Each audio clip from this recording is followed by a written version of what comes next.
Hello everyone, it is a hot summer's day, and I am going to tell you everything that has gone wrong in the 2 years of renovating this house. If you're new here, 2 years ago I bought this house. It's an old 1850s house, and I've been renovating it on my own. Inevitably, something has gone wrong every single time I've tried to fix a room. And the reason I'm making this video is because something I'm working on has just gone wrong. I'm working on a video where I am making loads more bookshelves in this office because of all of these books that have accumulated all around me. They're intimidating me. So I'm making them shelves. They're going to be beautiful, but of course, stuff has gone wrong. I feel like it's not dark enough. And I no longer can reach the deadline for this video. And I was telling my mom, I was like, I'm so stressed. My wood stain is wrong. I did the wrong thing here. I don't know what to do. I can't finish this project in time anymore. I need to think of a new video. And she was like, I think you should make a video talking about things that go wrong. Like, what do you do when stuff goes wrong? And the more I thought about it, the more I liked that idea. Because I was like, actually, this is such a big part of renovating. It's a huge part of renovating. Everything goes wrong. So I'm gonna take you on a tour of my house, pointing out many of the things that have gone wrong during renovations. But first, let's hear a word from our sponsor, Book of the Month. Book of the Month is an online book service for readers. Their mission is to promote new, emerging, and popular authors and help readers find books that they will love. Every month, their team vets hundreds of books and then gives their readers choice from a curated selection of new and early release titles. It's risk-free, which means you can skip any month, anytime, for any reason, and you won't be charged, and they have the best price for new release hardcover fiction. This month, they sent me The Connellys of County Down by Tracy Lang, and The First Ladies by Marie Benedict and Victoria Christopher Murray. Thank you so much to Book of the Month for sponsoring this video. If you want to check them out, use my code down in the description to get your first hardcover book for $9.99. Thank you to them again for sponsoring this video, and let's go talk more about the things that have gone wrong in this house. So, let's start in the office. These are the shelves that have gone wrong. You can see they are not the right color. They're supposed to match the shelves behind them. It's the wrong color. I'm screwed. I put poly over it. I'm gonna have to sand them down. Let's not talk about that. I look at these shelves, I feel a lot of stress. But let's talk about these floors. So when I was renovating this office, it was the second room I ever had done in the house. Things went honestly relatively good, which I'm grateful for because it was a lot of work, especially because I was learning so many new things, but relatively things went well until the floors. My plan was just to sand them because once I'd removed the gross carpet layer, removed the disgusting underlayment layers, I found these subfloors. These are not the kind of like beautiful hardwood floors that people are looking for when they're like trying to recover old beautiful floors, but they are beautiful, of course. It's beautiful old wood, and I thought, great, I'll just sand them down. Because as you can see in the like corners and stuff, it was painted in this bluish grayish paint that has not aged well. You know, 150 years will do that. And so I was like, no problem. I'll sand it down. I'll stain it a pretty brown color. They'll look amazing. But I think I got a day into sanding them when I realized I'd never checked if they were lead paint. And I was just sanding up lead paint. And I was like, I should definitely check that. So I halted operations. I got a lead test. And of course, it was lead paint because that's what the paint was back then. And I felt very fine. Like, I knew that nothing would go wrong. There was no animals nearby. There was no babies or children nearby. I had been wearing a mask. The windows had been open. Like, I knew it was fine. But I also knew that I shouldn't continue sanding the floors. So, I remember agonizing about this and just being like, in the end, what I'm gonna do is I'm just gonna leave it. I'm not gonna paint over it again. I think it actually looks kind of cool. So in my opinion, it ended up looking neat. It's, for me, kind of like a spooky, gothic, Victorian, ghosty feeling thing. I know that some people hate it. That's okay. it isn't what it was supposed to be, but I think it looks pretty cool. Eventually, I will probably be covering it because I've realized how much it helps the house if I insulate the floors and like have a good layer. This room in the winter gets really cold, so I'll probably end up covering it. But for now, in the last 2 years and the next 2 years, I think it looks pretty cool. So let's go to the dining room, where many things went wrong. Okay, we're in the dining room, and I would like to apologize for ambient noise. I have a feeling there's like 4 different fans on downstairs to get a little air circulation on this hot, hot day. But I don't want to turn the fans off for the dogs. So we're in the dining room. I think right now this is my favorite room in the house. Like every time I'm in here, I feel really proud of it. But anyhow, there were multiple things that went wrong in this room. But the main one here is also the floor, actually. There was 2 waves of disaster. So we had been painting the ceiling pink, and I knocked a paint can over, and pink paint spilled everywhere. And it's okay, because my plan had been to paint the floors a light, pretty grayish blue, like in my office, and it will look really beautiful. So I bought a can of paint and painted it all blue, and it looked horrendous. I thought it looked like a candy shop. It looked so insane. It was starting to look circusy. And I was like freaking out because, again, I had a deadline for a video I was trying to reach, and every day that I messed up the floor was another day I had to wait for it to fully dry, and another day that I was late. So I was like, okay, I'll just paint it black, like a really, really, really dark blue. I think will look cool. So I painted it, and the color ended up being like a very purpley navy. It looked so bad.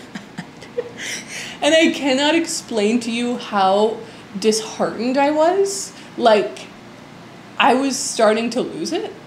And then I ended up going back to painting it pink and being like, okay, actually, I think that this looks good. For the time being, it at least matches, and I'm gonna put a carpet down anyway, and furniture is gonna cover most of it. And so that's where we were for a long time. But because I had been so rushed, and because I was late to post that video and everything, I hadn't had enough time for the floor to properly dry before putting furniture on it. So instantly it was scuffing, and you could see the layers of different paint in different areas. It honestly looked really bad. Fast forward, I don't really remember the timeline perfectly, but either a couple months or even a year later, and I was like, it is time to fix this floor and finish this room. And I did this flooring. I did this wooden flooring that I think looks stunning. I did it with my dad. We thought up this fun design for having like it all converge into the middle and everything. So we laid out all the wood, and it's so much work, and it's also so much money. Like when I was painting the floors, each of those cans of paint cost like $70 or $80. And every time I was messing it up, you know, it was just ka-ching, ka-ching. It's such an expensive mistake. And then with the wooden floors, we had put so much work and effort into creating the really cool pattern, nailing it all down, etc., etc., and it's expensive. Like, wood is expensive. So my dad left for work and stuff. He is a helicopter pilot out of province, and so while he was gone, it was my job to finish the floors, which I know how to do. I had probably the worst panic attack that I've had in this house because of these floors. Because of how big the floors are, it took multiple cans of stain to stain them all. And it's very stressful to try and stain such a giant amount of space because, like, it's drying at different times and you have to clean it and wipe it and everything. And I got to a next can of paint and I started staining it, and it wasn't the same shade. Like, the 2 shades didn't align. When I look back on it, it's obviously a little crazy, but like, I was covered in stain. It was like midnight. I was here working on the floors really late at night, which is always a bad idea. And like, renovating late at night because you're so desperate to finish it is always the wrong move. I was freaking out about how the 2 stains didn't match, and I felt that it was my fault. I was like, did I choose the wrong can? Did I not stir it enough? What was I doing wrong? it ended up just being a bad batch of stain, which was really, really frustrating. And in future projects, if I'm ever using more than one can of stain, I will be testing them on a separate plank to make sure that they actually really match. I remember this so vividly because it felt so intense. I was crying on my back deck, just freaking out. And I knew I had to come finish the stain because once you've started, you have to finish it. So I finished it and I went to sleep, and I woke up the next morning and it wasn't that bad. Like, it just was not that bad. But it's this accumulation of so much money, so much time. It's late, you're exhausted, your body has been exhausted for days while you've been working on everything. It was just this accumulation of so much stress and exhaustion that tipped me over. And now I love these floors. Like, I do notice the area where that that can of stain, in my opinion, like, is completely wrong. But it's not, like, nobody else has ever noticed it. And when I point it out to my family, they barely know what I mean. I did not share that breakdown in the video because, first of all, I felt silly for having had the breakdown in the first place. But secondly, because, you know, I want my videos to be fun and enjoyable. But I'm glad I'm making this video here because I do want to share that these renovations are often not fun. They're, like, really stressful and really difficult. And when stuff goes wrong, which it always does, it really, really hurts. Like, emotionally, you've put so much into the project that when it goes wrong, you take it really personally. And I feel like I'm slowly getting to the point of being able to let go a little bit and be like, I am not a professional builder, right? Even though I'm proud of my work, I am not a professional builder. And so things will go wrong, and they do for professionals as well, right? Part of it is delays. Part of it is unexpected. Okay, guys, this was the darkest room. I promise. Things got intense in here. We're gonna move on to rooms where things kept going wrong, but not as intensely. Let's go to the hallway. Okay, we're in the hallway. The things that have gone wrong in here have been really fine, honestly. Like, they were frustrating, but it was fine. So the first one was that I just couldn't figure out the color. In the end, I'm thrilled with the color that it is in here. I think it's really, really beautiful, and I think it suits the house really well. But if you see these images of when I was swatching, I originally wanted this room to be blue. I had found this image on Pinterest and I just thought it was so stunning. And so I was trying to match to that blue, and even though I felt like I would have it, it didn't look good. It didn't look right. And so I was trying so many shades of blue and I was like, I can't figure out blue. I'm gonna switch to green. And then I couldn't figure out green. In the end, I ended up making a custom color by mixing together 2 shades of green and painted everything that color, which I think looks great and is not the finished complete look. I want to do wood floors in this room, but other than the floors, like, the room is gonna be this green. But it took so long to figure out the color I wanted it to be, like, shockingly long. And then the other thing that has kind of consistently gone wrong here, and I'm sure that you can, well, maybe you can't, maybe it's not that bad here, but the paint on this section of the stairs keeps chipping off. And it's because the paint underneath is like a very glossy paint. And because people, you know, as they go up and down stairs, they kick the stairs, just naturally you do that, or you're pulling stuff up or down the stairs or whatever.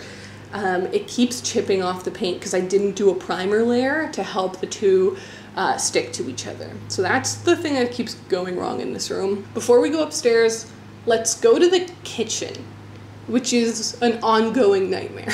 Okay, we're in the kitchen and you can sort of see that things are a mess. If you saw one of my recent videos, I shared how I have started on the kitchen, but I've run into delay after delay. And this is a thing that happens consistently with renovations. Like, sometimes it's things going wrong, sometimes it's, you know, you making a mistake, but sometimes it's external factors, meaning that the progress you're hoping to make and you were planning to make makes stuff impossible. So I started tearing apart this kitchen because it's the big project in the house that I want to tackle this year. I hate this kitchen. It makes me really frustrated and sad, and I don't want to live in it anymore. And so, you know, I really want to prioritize it this year. And so in March, I started ripping the kitchen out. And I had only worked on it for, I think, 1 or 2 days when suddenly my electrician was available to come and help me out with my structural goal of the year of beginning the process of rewiring the house. And so, of course, I put the project of the kitchen on hold, partly because I had to like focus on other things to make money to be able to pay the electrician, and also partly because I just don't feel like I can do home renovation work when somebody else is in the house, like that I don't know, a stranger. And so I just put it on hold. And the electrician was here for a while. It took like a week or two to rewire all of upstairs, kind of phase 1. And then I would have been able to get back to work. But I then went on a really big trip. And so I was like, I'm going to be going on a trip really soon. I don't want to leave my parents this kitchen that's just destroyed. So I'm going to put the kitchen back together. I'll go on my trip. I'll come back and then I'll start on it again. That happened. I came back again. And then I needed to quickly like make videos so that, you know, I could pay for my living. And so I had to focus on different, easier projects. And then I had another trip. And it just, like, scheduling wise, I haven't been able to figure out when is the right time to finish destroying the kitchen. And it's been so frustrating. And the reasons have been really good. Like, I'm so glad the electrician has come over. I'm so glad we've like rewired most of the house. I'm so glad that like those things are in progress and that I went on those trips. But on the other hand, it isn't how I had envisaged the whole thing happening. And it's really frustrating when you have a plan and it doesn't work out that way. The other big element that I wanted to mention while I'm here is that for the past many months, my mental health has been low. It's been bad. I have found myself unable to finish things and like show up every day and work on things. And because of that, I took a big video break, which I didn't mean to do and I haven't done in the 13 years that I've made videos, but I just found that I couldn't make a video and I couldn't finish a project, which is what I have to do to make a video. And it's been so deeply frustrating, and I wanted to mention it here because like mental health is a huge part of what these renovations take. Like, you have to have a certain level of fortitude in order to show up and continue working on these projects, even though they're hard, even though they're frustrating, even though things keep going wrong. And I just wasn't in the place where I was able to do that. And I feel like over the last few weeks, things have I've rounded a corner there. I've been posting videos consistently again. I've been posting a lot on my Instagram to like try and make myself do stuff. And I've been working really hard on these bookshelves that I'm making. And even though things have gone wrong there and I don't have that video to post this week, I'll have it to post next week or the week after because I'm in the midst of it. So I feel like I'm back on that horse. But it was a big part of why this kitchen halted. The other thing that I wanted to mention that I'm really excited about and is a really big deal is I had a contractor come out. It was the same team that did my roof, who I really, really like, because I'm getting new windows in here. And that's a huge part of the vision. And like, if I don't get the windows in, it's like I can't do some of the other things. There's dominoes. So I have officially hired them to do the windows. They're booking way in advance, so it's going to be a couple of months, but knowing that it's booked in gives me so much excitement because it's happening, you know? Once these huge windows are put in, I'm so excited about the windows, you guys. Once these big windows are put in, that means that I can go on to the next step and the next step and the next step, and there's a lot I have to do before the windows get put in, like the electrical and stuff. So there's loads of things going on. It feels like I'm back in it with this room, but I wanted to mention those factors happen when you're trying to start a project. Sometimes it's hard to start. Okay, let's go upstairs. Here we are in the guest room, which is going to be our final room on my tour of mistakes. The things that went wrong in here were pretty okay. First of all, I chose the wrong paint color originally. I had chosen a much darker blue, and it just felt very juvenile. Like it felt like it was for a kid's room. I didn't think it looked bad. I just didn't think it looked like the vibe I was going for. Like the vibe I'm going for in this room is very coastal. Like I love the idea of this being like the coastal room in a bed and breakfast. Like that's kind of how I imagine it in my little mind's eye. Right now we've put this metal shelf that's my boyfriend's in here, which does not go with the vibe and it kind of disturbs me, but that's okay. It has to be here for the time being. The blue that I had originally gotten was wrong, so it was like a lot of time spent painting several trims on the door and everything, the wrong shade. And I had to just go back to the hardware store and get more paint. And I wanted to mention that as a thing that just happens a lot. When I'm in the midst of a project, I spend so much time at the hardware store. Like, maybe I'm doing a bad job at planning and I should be writing down, like, at the beginning everything I'm gonna need and then go to the store and buy everything at once. But often I just realize stuff that I need partway through, and like very genuinely the other day I went to the hardware store 3 times in one day. I got some stuff I needed, I came back, I started working on the project, realized there was 2 other things that I needed, went back to the hardware store, got those things, came back home, kept working, and then realized that I was actually a little bit ahead of schedule and I could move on to a next step, but I didn't have the stuff I needed for that, so I went back to the hardware store and then came back home. The other thing that went wrong in this room was after the renovation. I'll show you. It's over here. It's down here on the floor.